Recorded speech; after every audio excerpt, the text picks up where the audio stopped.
What is up, Merce Nation? Javier Mercedes here for yet again another Passion in Progress show where we talk to inspiring individuals and hopefully through hearing their stories, you too are motivated to go out and pursue your passions. And on today's show, we do know somebody that knows a little something about chasing stories. Sydney, how's it going, my man? Good, man. First, I gotta say that intro was hot. Man, that just like blew my mind. I'm like, whoa, okay, I'm listening. So, bravo to you.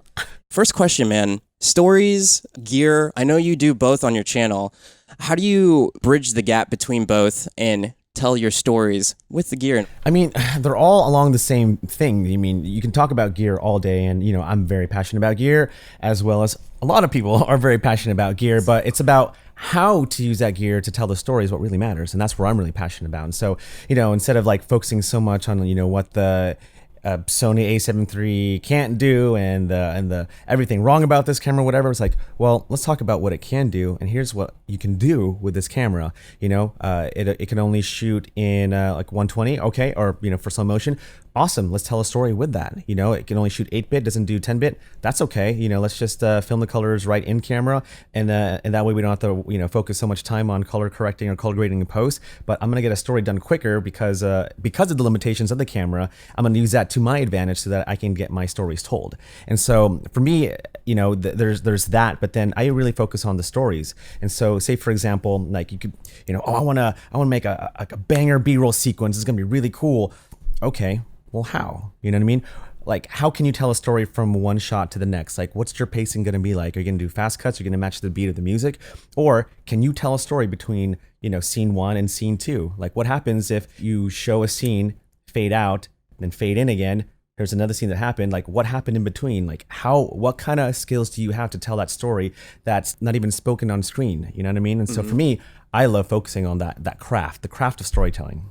Just by how you talk, you can tell that he's so passionate about Super. it. It's like, let me give you all the information on all these things. Mm-hmm. For people that are just starting as YouTubers or content creators, what's that first step in terms of relating to the audience and not focusing on self when it comes to creating a video? I would equate it to going on a first date.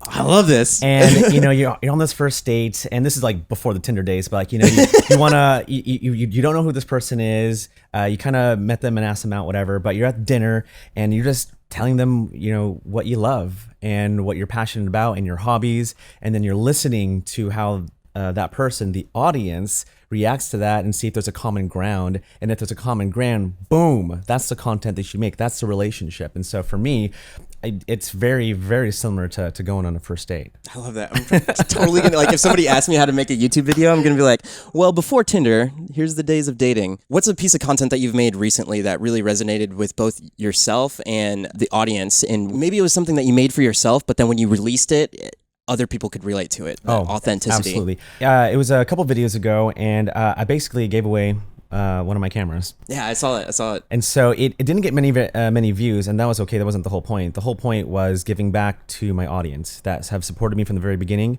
And when people say, I love my community, I love my subscribers, yeah, you could take that at face value. Maybe some people just say it just because it's the nice thing to say, but I really mean it. And I will happily give away my stuff, my personal stuff, lose money just to help my audience out because I care deeply about them. Because what my channel is about, really, if you take away like all the gear, all the travel, all the fun stuff, it's about seeing people go from where they are to where they're meant to be. And I love that. I get to selfishly say, like, I got to be a little seed, planted a little seed in that person, and now that person's, going on stage, speaking at Vid Summit, or, going off traveling, shooting amazing destination weddings and stuff like that. And so I really love that. When it comes to creating a tutorial, let's say, what's some tips there approaching the content from an audience perspective? And personally, my whole approach to it has changed, and it's ever evolving because, and somebody just said this to me the other day, like, when you don't explain something the right way, then it's pointed out in the comments and you start to check off certain things in the edit of like, oh man, I thought I explained this the right way, but somebody's going to misconstrue it that way, and then you have to go back. So when it comes to making that kind of content, what would be your advice? I would say pretend as if you are teaching a 10-year-old how to use a camera. Speak Love in your those analogies, terms. man. Because it makes sense, right? And Yeah. and there can be the very didactic teachers that go really in depth into a camera. I don't really care about that stuff. I just want to show you what it can do. And so, and if I am speaking to a 10-year-old, I also want it to be entertaining, so that you don't get bored throughout the tutorials. Like, you're having fun and you're getting value at the same time. Transitioning that back to into story and everything, watching your content, it has a flow, especially if you're doing a travel video. The one that you had for Mazda, I think going to South by Southwest, like doing a little montage, it's so fun. And I think that's part of your personality that comes across in the videos, the word fun, but it's authentic. Would you want to touch on that? Yeah. So when you're doing a campaign deal like with Mazda, like I hate commercials. I really do. I hate even some of the tutorials I do or product reviews I do. It's like, oh, it's just too commercially, whatever. I would much rather like show a product as background, but have the story in the forefront. So for that project, the story was, me and my wife going to South by Southwest for the first time and getting to hang out as a couple. We just happened to be driving a Mazda Miata, and that was it. But it showcased how cool the car was, how much fun we had. It showcased like you could take off the roof of the car and do all these cool things and drive super fast. And whoa, they're going to Austin, Texas. Like, look at them have some fun. Like that's the story. And because we had fun, it made the car fun. So there's that psychological connection, and that's why that campaign worked. What's crazy is I said the word fun, and I was associating that video with fun, and just through the subconscious of what you did in that video, even if you weren't even thinking about it. That's the thing that appeared. That's the idea. That was in a my goal. mind. That was a goal. Boom. Achieved. Crazy. A problem that you've run into recently that you overcame that challenge, and it could be a certain shot or something like that where you're like, wow, I wasn't expecting it to turn out that way. Do you have a specific example? Yes, camera camp. So Sony Camera Camp was basically an event where they invited a bunch of YouTube content creators, and I wanted to document the whole thing. And there was a day we went out going laser tag in a forest, and I didn't bring my camera. I didn't capture content. It was probably the most fun day ever. And I'm like, oh, how could I? When I was editing it, I was like, man, how am I gonna include this scene? Like, I can't just talk about it. It would defeat the purpose. But then I remembered I filmed some footage on my iPhone where I was like faking, like I was being shot or whatever, and like my leg was broken or I'm bleeding to death from laser tag.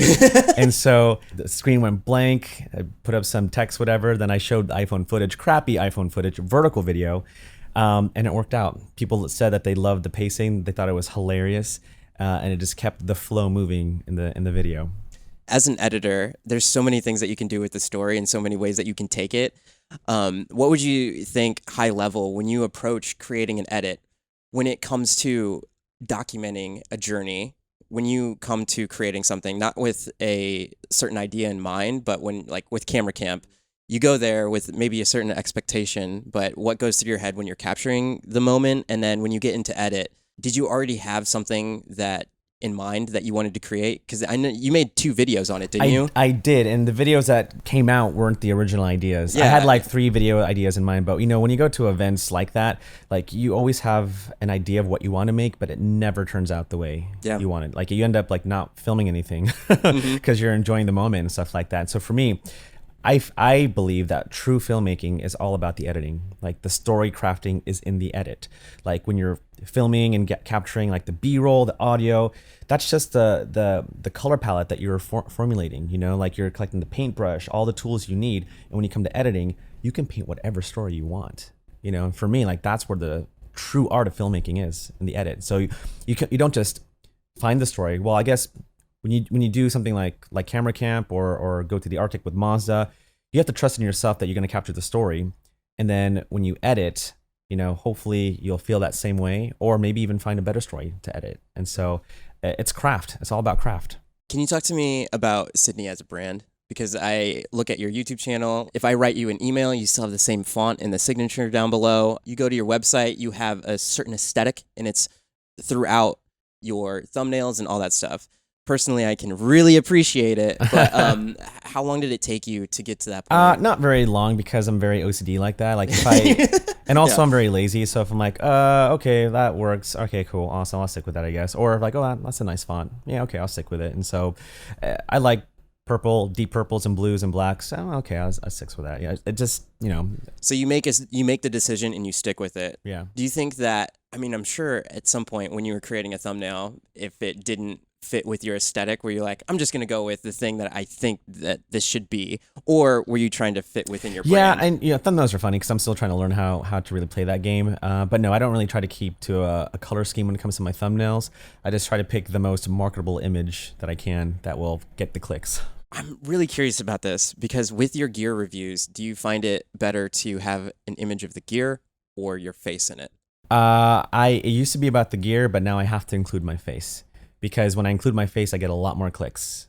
There's the bit of advice. Yeah, for sure. There's some really nice pictures of gear too, like when they make it float and everything. And I'm always curious as to and that can work if they A/B tested it and like that was the photo that worked. I'm not sure. Yeah, you can absolutely, and I've seen successful videos do that. Like I know Dunna Did It does a great job at floating photography and thumbnails. But for I guess for my channel, like whenever you see a face, my face, or just a person in it, there's a lot more clicks than without. What goes through your head when you are choosing what to get rid of? For me personally, like when I'm making a tutorial, there's some times when I have to like really dive deep into, all right, I don't know if these people are going to know what this is. If they don't know what this is, I'll have to explain it, but maybe I'll lose viewers on that. So you have to play this happy medium. Like what goes into your head when you are making cuts to an edit?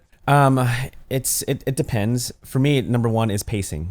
It has to flow right. If it doesn't flow right, whether it's 7 minutes or 10 minutes long, then I got to cut out what doesn't work.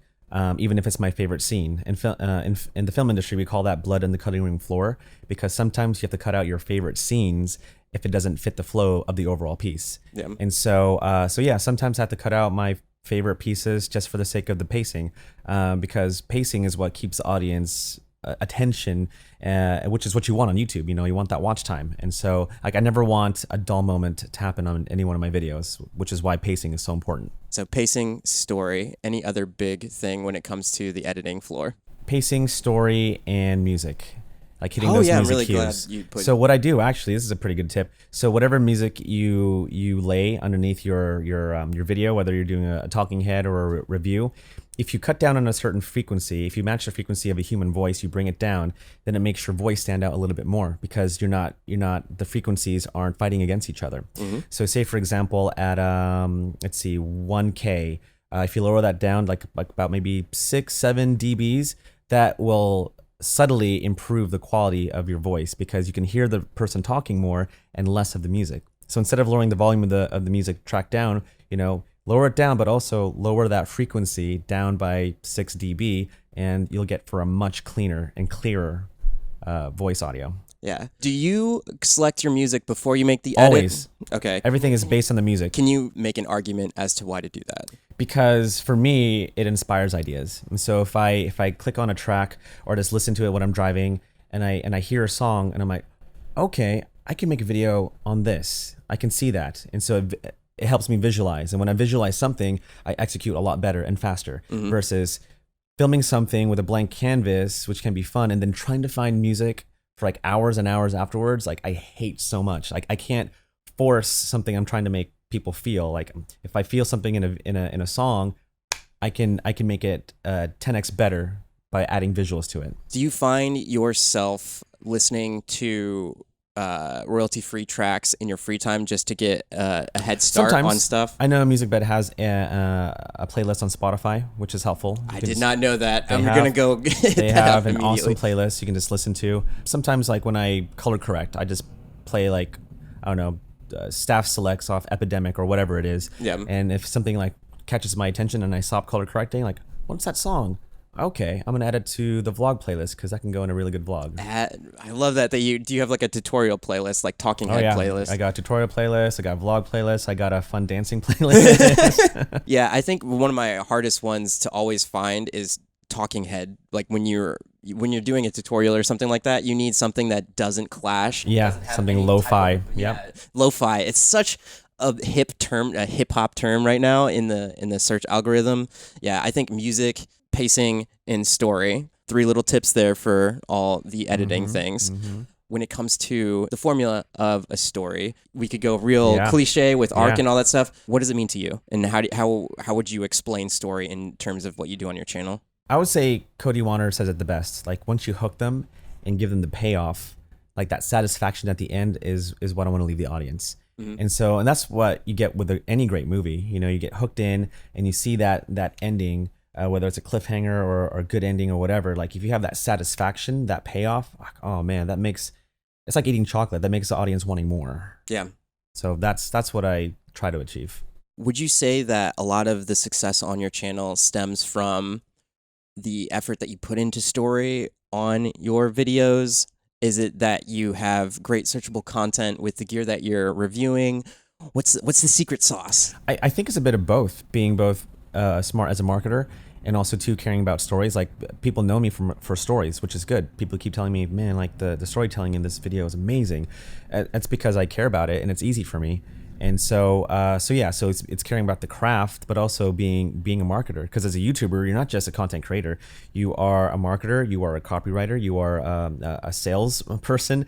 You're the entire sales team. Your customer service. If you're reviewing a product, like you are wearing so many hats. So being a YouTuber, like I know gets a lot of hate these days, but man, it is such a prestigious job to have if you really think about it. Because you got to be super talented to be a YouTuber or content creator. Yeah. Both of the terms kind of intermingle. Yeah. If somebody was just starting out right now, what would you suggest to them to really jumpstart their channel? I would say pick up a camera and just start testing around. Film what inspires you. Film what you love. You know, if one clicks, cool. If one doesn't, move on. Just film things that you enjoy until something catches. It's like fishing. Just keep casting that line until you catch something. Sidney's got all the metaphors. I love it. Story, man. It's all about stories. I'm telling you. Okay, so let's move further down the path. They have a decent grasp of what to do when it comes to creating a video. How do they secure, besides like monetization and everything, how is it for your first brand deal? How did you seek that out and things of that nature? Not very long. At 200 subscribers, I wanted to start doing brand deals. And so I was told to wait until I had 1,000, so I had a bit more clout, and then I can reach out to a brand. But I was like, screw that, I want it now. And so I wanted to review a backpack that I really loved at the time. And so I found out, I Googled who the director of marketing was for this backpack company, found his number on LinkedIn, and gave him a call on his cell phone and say, hey man, I'm a growing content creator on YouTube. I'd love this backpack. Can I review it? And he said yes. And so that moment on, I was like, wasn't that hard. I can do this. And so that just began the journey of, I guess it built up my confidence to reach out to brands, even by calling them on their cell phones. And, I maybe got a few no's, but for the majority of the time, like gotten a lot of yeses. Putting yourself in those situations of uncertainty, like in pushing yourself, when was the last time you did something like that? And then, I mean, it couldn't be like sales or whatever, but when was the last time you were like really pushing, like, oh, I'm making myself uncomfortable, but it's like good? Probably at my first VidCon when I saw Sean Cannell. He was just walking around, and I was at maybe 2,500 subscribers at the time, and I'm like, oh my gosh, I followed this guy for years. Should I just meet him? Should I have him in my video? And so super nervous. He said yes to the collab in the video. So it went up right up to him. And since then we've been like friends. And so it's like people you don't really have anything to be afraid of, really. It's all perspective, the perspective of fear, perspective of rejection. Like it's just in your head. But if you go out and just do it, if you want to go get something, just do it. Like, what's the worst that can happen? Again, like going out on a date or asking someone out. If they say no, it's a no. And if they say yes, great, awesome. We're going to have a great time. Love it, man. Yeah, I love how even in doing a podcast, you're still tying all of your ideas together. It's awesome. So let's continue further down the line. I know you have your own products. So how was it developing that? At what point in time did you do that? And what was when you first, I know you have LUTs. Is there other stuff that you have too? I'm working on presets for Premiere and Final Cut, but I am working on a filmmaking storytelling course. I think by the time this is released, it will. I mean, if you do release it in It'll 3 be weeks, out, yeah. it'll be released. Do you want to talk about that? Oh yeah. So this is going to be the most entertaining, fun course on storytelling that you'll ever take, because I'm going to take everything that I learned in film school, everything I learned working in Hollywood studios, doing YouTube, working with brands. I'm going to put it all in a simple 5-course package that you can learn in a weekend. 5 course. What is it? 5 lessons. Yeah, I was about to be like, whoa, buy course. one Okay, course let's be and get clear. 5 courses. 1 course, 5 lessons. Okay. That makes way more sense. Are you still developing it? Still And, developing like, it, finishing touches. How's the journey been for that? It's been like 10 years in the making, actually, because I kept all my notes from film school knowing that I would make a course one day. And so you guys know you're going to be getting the good stuff. So I've collected everything. I put it out in a really, really fun format that you're going to learn, have fun, but you're going to take away a lot of practical things with it too, which is what I want. You know, I want people to come away taking this course, knowing that, man, I'm a good storyteller. Like that's awesome. You know, I can do this. Oh, if I do these practical things, oh, I didn't know that. You know, and so that's super excited about that. What has it also meant to you to be that person for story? I think that really, like you making a product on filmmaking and story really accentuates that brand. Is that something that you were thinking about? Not intentionally, but it's something I keep talking about because I really do love it. I've been talking about story, like, you know, for the longest times. Like when I was a kid, my grandpa told me stories of, you know, back in his days, World War II, and, you know, being in the Philippines, you know, working so many jobs to provide food for a family of 8. And so like I would be in just told story after story from my family, and I just fell in love with it. And even with my kids, like, they have to, every time they go to sleep, they want a story from daddy. Not from mommy, but from daddy. He just had this, for those that are just listening, he had such a smile on his face when he said that. That's right.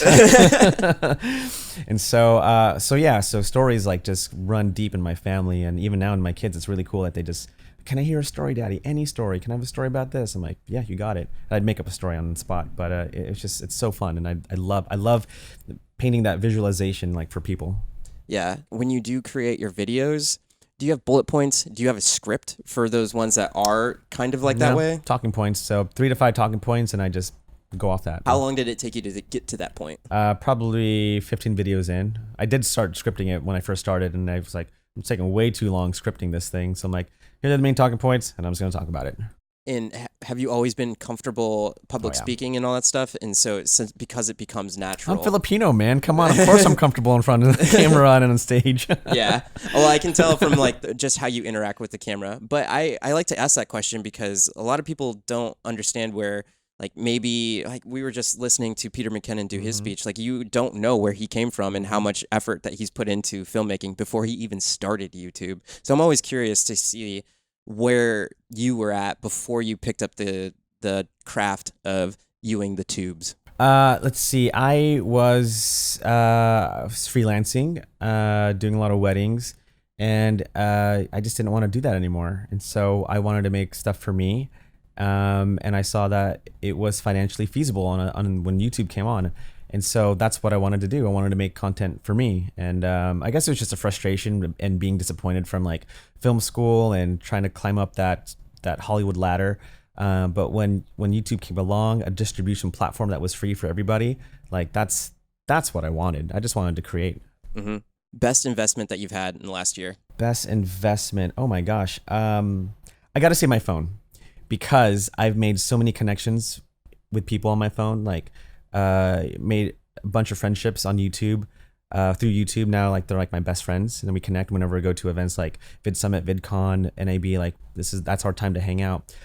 Even talking with people through Twitter from my phone, and you know, getting to know people like Leela, and, you know, hanging out with Peter McKinnon finally, and, you know, being friends with Roberta Blake. Like, it's all because of a single device that you can use to connect with people and share your stuff on. And so the phone, like, I will invest heavily on a good phone so that I can use that to connect with other people. It's a legit answer. It's true. It's not just a phone anymore, really. Yeah. Oh man, I never thought about it that way. Second question I ask everybody is, why do you do what you do? I do what I do because I believe in the power of story.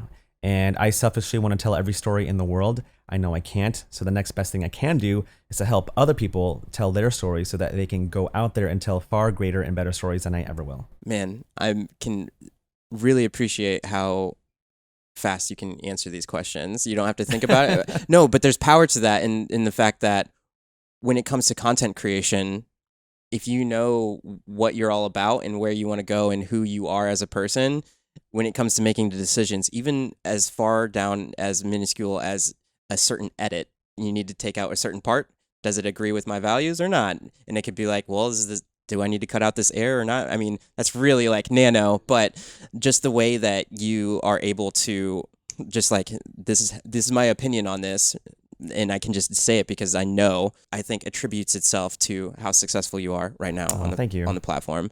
And speaking of success on the platform, if somebody was starting out a YouTube channel, and it could be in any genre, whatever that may be, what's the best piece of advice that you would give for the long haul from where you started and then where you're at today?